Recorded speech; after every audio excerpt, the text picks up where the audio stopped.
ఎంత గిసికించారో కదా, నోవాను ఎంత గిసికించారో. అయితే నోవా భరించాడు 120 సంవత్సరాలు.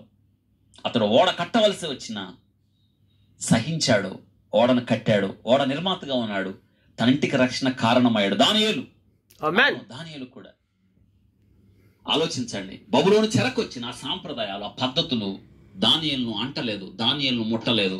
ఆలోచించారా? దానియేలు వాటి ప్రభావానికి లోను కాలేదు. ఆలోచించండి.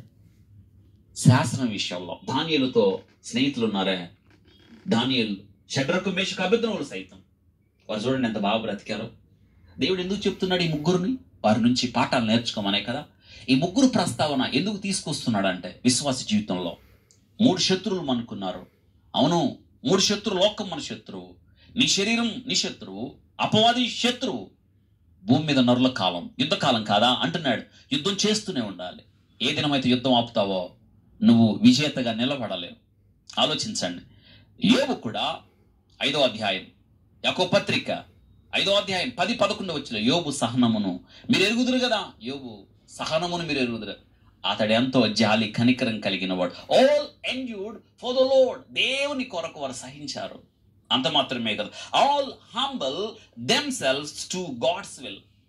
ఈ ముగ్గురు దేవుని చిత్తానికి తమను తాము సమర్పించుకున్నారు, లోబడ్డారు. దేవుని చిత్తానికి తమను తాము సమర్పించుకున్నారు. సొంత మార్గంలో వెళ్ళలేదు, దేవుని విడిచిపెట్టలేదు. వారు నిత్యము దేవుని సన్నిధిలో బ్రతికారు. పరిస్థితులు వారు జీవించినప్పుడు అనుకూలంగా ఏమీ లేవు.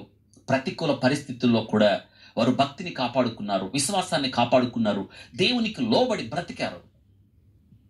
నోవా హెబ్రీ పత్రిక 11వ అధ్యాయం 7వ వచనంలో నిజంగా ఎంత గొప్పగా రాస్తున్నాడు.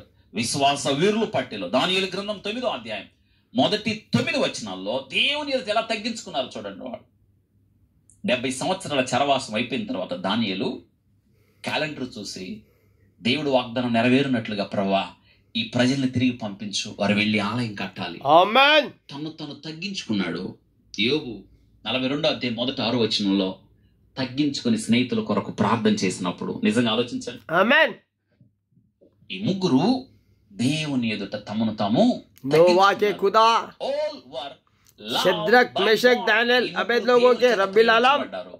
దేవుని చేత ఘనపరచబడ్డారు. ఆలోచించు. నోవా, నీవే ఈ తరంలో నిందారహితుడివి, నేను నిన్ను దీవిస్తాను, నిన్ను ఆస్వాదిస్తాను, నీ నుండి నీలో నుండి అదే మాటలు పలుకుతున్నాడు దేవుడు. ఆదికాండం 6వ అధ్యాయం 8 నుండి 9 వచనాలు దానియేలుతో దేవుడు అంటున్నాడు. 9వ అధ్యాయం 23వ వచనం, దానియేలు గ్రంథం 10వ అధ్యాయం 11వ వచనం 19వ వచనం, దానియేలు నువ్వు బహుప్రియుడివి. దేవునికి దానియేలు ఎవరో తెలుసా? బహుప్రియుడు, అందుకే నీ వద్దకు నిన్ను పంపబడ్డాను అని యోబుతో అంటున్నాడు. తూర్పు దేశాల్లో యోబు గొప్పవాడు. 2వ అధ్యాయం 3వ వచనం, 42వ అధ్యాయం 7 నుంచి 17 వచనాల్లో యోబు గురించి రాయబడింది. యోబు వంటి వాడు ఎవరో కూడా లేరు. ఈ ముగ్గురు దేవుని చేత ప్రేమించబడ్డారు, దేవుని చేత గణపరచబడ్డారు.